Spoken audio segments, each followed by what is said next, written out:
At brunch, my mom said, "If not for pity, nobody would have invited you." I took a sip of coffee and smiled. Can you imagine your own mother looking you dead in the eye? At a fancy brunch, no less. And telling you the only reason you're even included in the family at all is out of pity? Yeah, that's what my mother Elaine told me that Sunday. And in that moment, as my world tilted on its axis, I knew everything had to change. I'm Charmaine, I'm 35, and honestly, I'm still navigating the complicated scars my family left behind.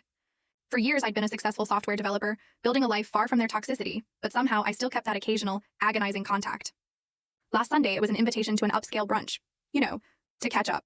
But between the clinking mimosas and overpriced avocado toast, my mother leaned forward, that familiar smirk playing on her lips, and delivered the ultimate blow. Charmaine, you are lucky we even include you. Pity goes a long way. I just sipped my coffee, a thin smile plastered on my face. But that night? Oh, that night was different. I logged in, disabled every single family credit account, and immediately emailed my lawyer about selling the family cabin. This wasn't just about money. This was about reclaiming my entire life. See, growing up in Fairfield, Connecticut, our sprawling colonial home with its manicured lawn and heated pool looked like privilege from the outside. But inside, it was an emotional wasteland. Every corner of that 4-bedroom house permeated with an icy coldness, a fortress of expectations I could never quite meet. My childhood bedroom, painted pale blue at my mother's insistence despite my desperate plea for green, became my sanctuary and my prison. From elementary school through high school, I was the perfect student. Straight A's, honor societies, captain of the debate team. Yet my achievements seemed to collect dust while my brother Nathan received lavish praise for his utterly mediocre baseball performance and average grades. At my high school graduation, where I delivered the valedictorian speech, my father Richard was checking his BlackBerry. My mother later complained my dress looked department store. "We expect excellence from you, Charmaine," my father would dismissively say whenever I showed him a perfect report card or academic award. "Nathan needs more encouragement.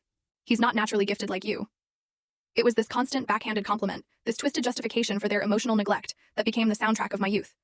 Our family wealth came from Richard Wilson Enterprises, a commercial real estate company my father built from scratch in the 80s. By the time I was 10, they owned shopping centers across 3 states. My mother, a former beauty queen, dedicated herself to climbing social ladders. She served on charity boards, not from compassion, but for connections.